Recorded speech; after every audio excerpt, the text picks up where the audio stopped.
This is Michael Dawes, Director of Public Relations at Barton Community College, and you're tuned into Cougar Pause on KVGB 1590 AM. Today we're talking with Susie Burt. She's the Project Director for Central Kansas Educational Opportunity Center, and we're going to talk about EOC in particular. Good morning, Susie. Good morning. If someone asks you, what is CKEOC, or Central Kansas Educational Opportunity Center, what's the quick description that you provide them? We're a grant-funded program through the Department of Education, and Barton Community College is our host institution. And what we do is we actually mentor folks through the post-secondary education process. Say someone doesn't have a GED, then one of our services is to make sure that they get that GED before they'd go on to post-secondary education. We want to make sure that they're successful. Okay, and just so people understand EOC concept, it's actually something funded by the U.S. Department of Education, and then Barton Community College provides the host institution for it. So that's how Susie works with the college. And Susie, you actually have been a part of the college for longer than your time with the EOC. You've been with financial aid and with EOC since 2000, correct? Right. I even did student activities when I first came to the college for a while. So you've been here about how many years? 18. When you serve the students with EOC, it's Barton County and 31 other counties benefit from your service. I'm just wondering how that works. Actually, how it does work is back when Kansas responded to the one-stop concept through Kansas businesses, so duplication of services did not go on and organizations should work together. We in hand went with that so that we could provide good services and work with other organizations to make sure that people are successful. And that includes like the GED centers, it includes the SRS services, Kansas Commerce, and the Department of Labor. Basically just to make sure that we get that good fit with people, because we work with people who are dislocated workers. We work with people that are, stop outs as far as they started college and they didn't finish, or people that just never had the desire to go to school before and feel like they want something different in their life now. Okay, and your office is actually located in downtown Great Bend. I'm wondering how that works for you. Obviously, you could be out here at the college, but I imagine you have a lot of students that it's pretty accessible for to be able to go to your office location in downtown Great Bend. Actually, that's true, because working as part of the one-stop concept with the other organizations down there, people who are not working, people who are in the GED program, or if we need to refer somebody to a GED program, then they're right there in town. And a lot of times they don't have the money or the means to get to other places. So that's one of the things that we try to help them out with too. And by being downtown and in these workforce centers actually helps them out a lot. You could also go on Barton's website at bartoncccc.edu, or I think there's another link, which is ckeoc.bartoncccc.edu. And I'm just curious though, Susie, what if somebody's on the fence, not sure whether they qualify or what's there for them to do to see if they're eligible for EOC opportunities? How did they find that out? Actually, what we do is we start out with career exploration. It takes people through their interests, their values, and their abilities, and it places them in the different career areas. And if they have the education to back what they want to do, then they go ahead and we refer them up to the Job Service Center. But if they don't have that and they need an education, then we help advising them as far as what types of career areas and what types of schools are available so that they can get that education. It doesn't necessarily mean that they have to get a baccalaureate degree. Of course, that's our ultimate goal, but we do help people. We start them out little baby steps at a time so that they can get their feet wet and be successful. Start maybe with a CNA program, a vocational program, and then while I did that, then move on to a CNA, and then move on to the CMA, the Certified Medication Aid, and then possibly move on to the nursing programs. Just anything that we can do to help them be successful with post-secondary education.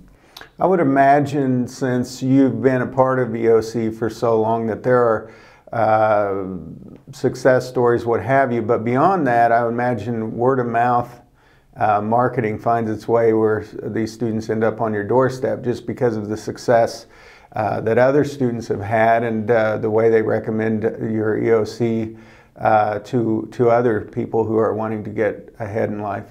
For most people, I really would like folks to know that we were one of 2 programs in 1998 that was able to receive this grant in Kansas. Most people were familiar with student support services, upward bound programs when it came to TRIO programs.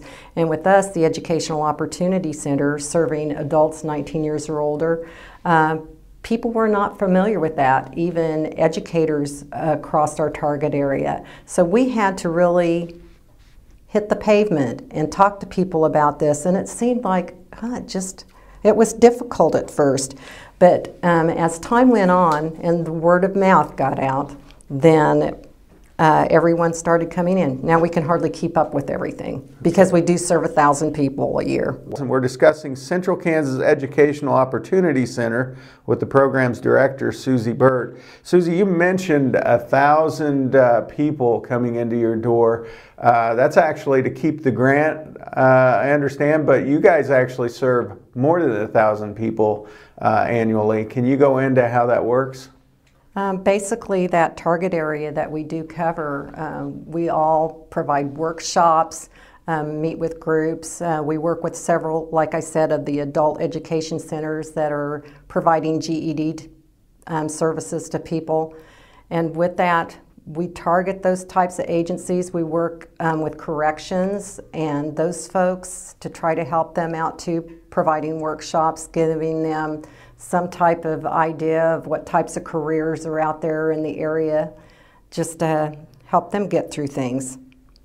I'm going to read off a list here, and it's going to be rather long, and I'm going to do it really quick. So I just want to give people the idea of how wide of swath you guys cut in the services that you provide for the towns. And we got our counties: Barton, Norton, Graham, Trego, Ness, Phillips, Rooks, Ellis, Rush, Pawnee, Smith, Osborne, Russell, Stafford, Jewell, Mitchell, Lincoln, Ellsworth, Rice, Republic, Cloud, Ottawa, Saline, Washington, Clay, Dickinson, Marshall, Riley, Geary, including Fort Riley, and Potawatomi, Morris, and Wabunsee.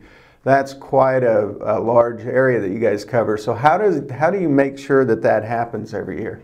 That's by working out of those workforce centers. If you'll notice on the map that those Kansas workforce centers are usually like the county seat or what have you, and then the folks come to those workforce centers to seek services. But not only that, we do go out to the people on appointment basis too to help them and meet with them. Okay, and you've got on your website a list of some of the services that you provide. Can you give us some examples of those? And you have to a certain degree, but go over that a little more extensively. Okay, sure.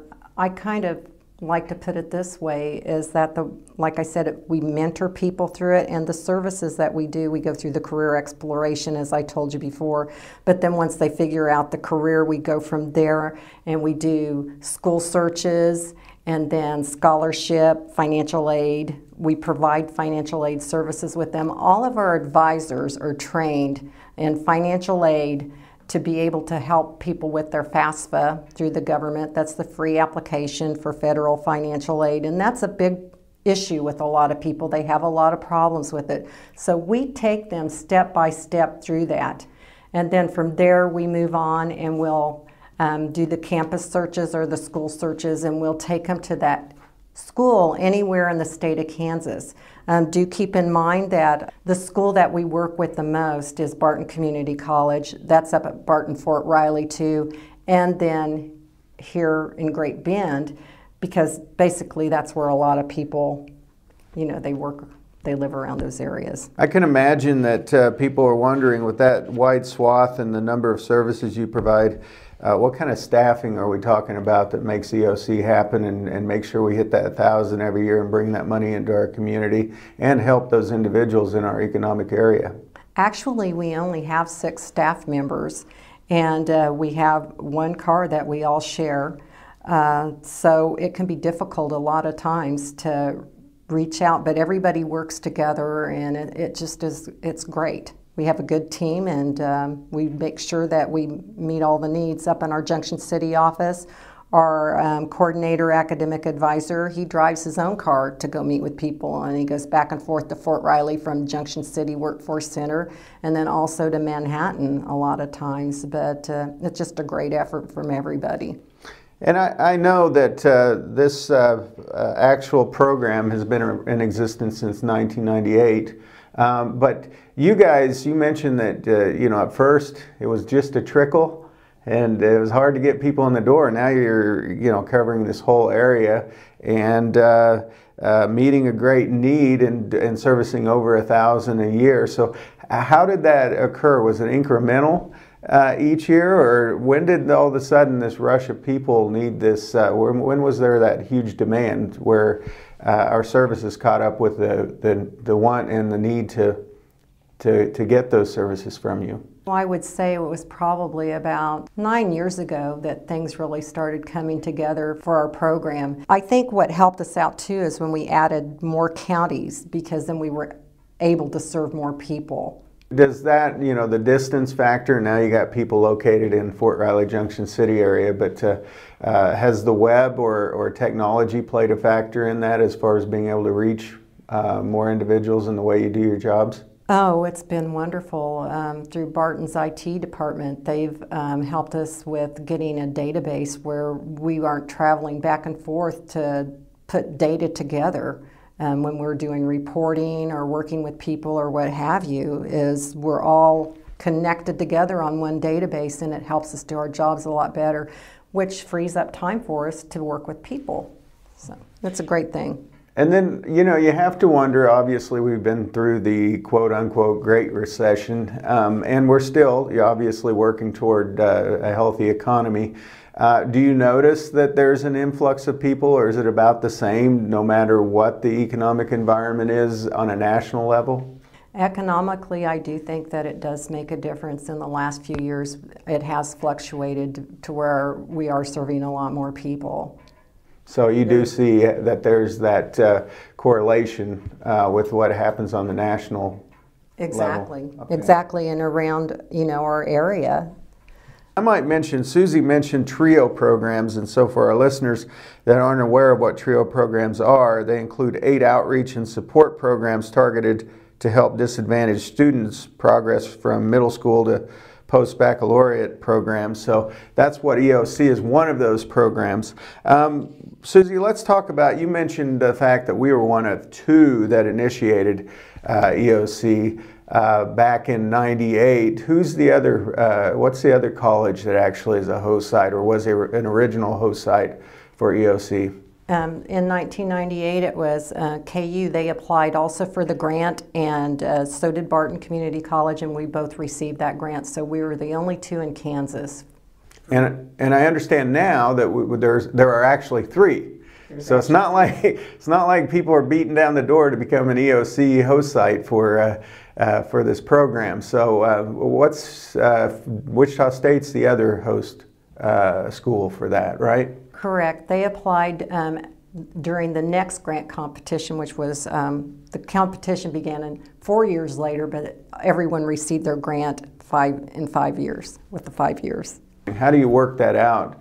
And do you work with the other colleges that are host sites? Yes, we do. I'm in contact with KU and Wichita's directors in their EOC programs all the time, because we all face the same difficulties as far as being flat funded, whether it be try to find free training for staff because they have to stay up on you know, their professional part of being able to help these folks.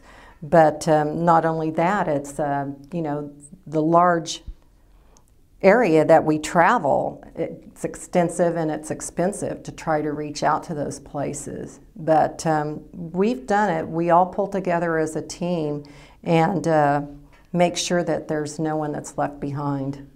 I can imagine, of course, it's not just Barton County, but you have situations like we had a manufacturing plant closed down.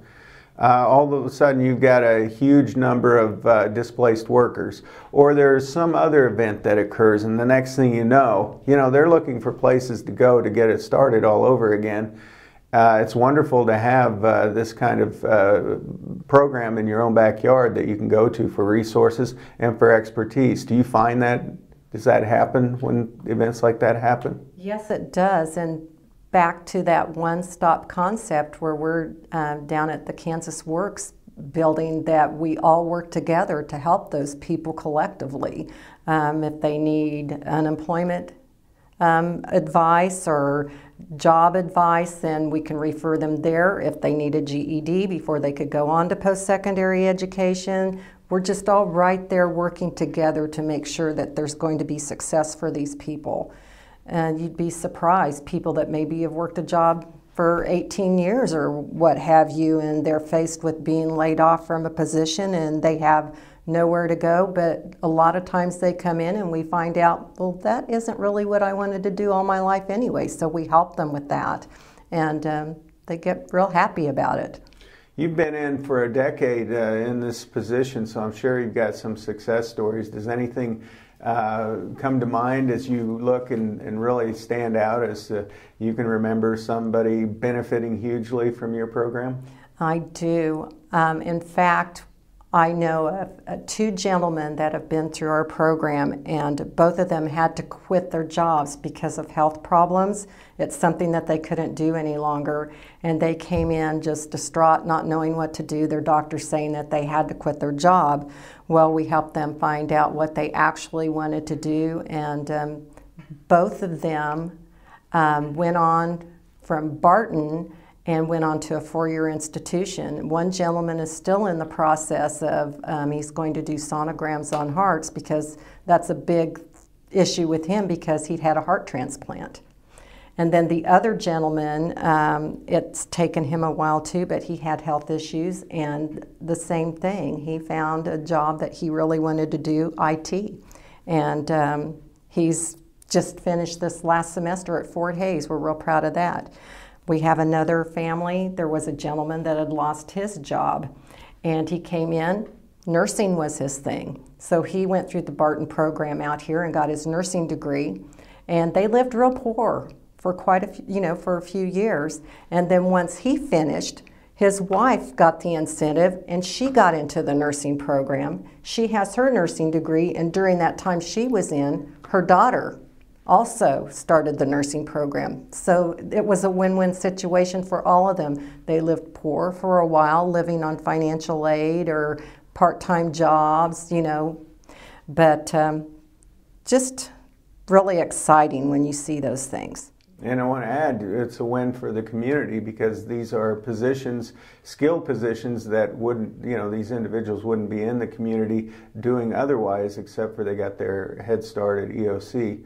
I look at EOC, some people it's not motivation, which they're scared of, it's just not knowing where to start. You guys put them in and connect them in the right areas so they can get going with what they want to do the rest of their life.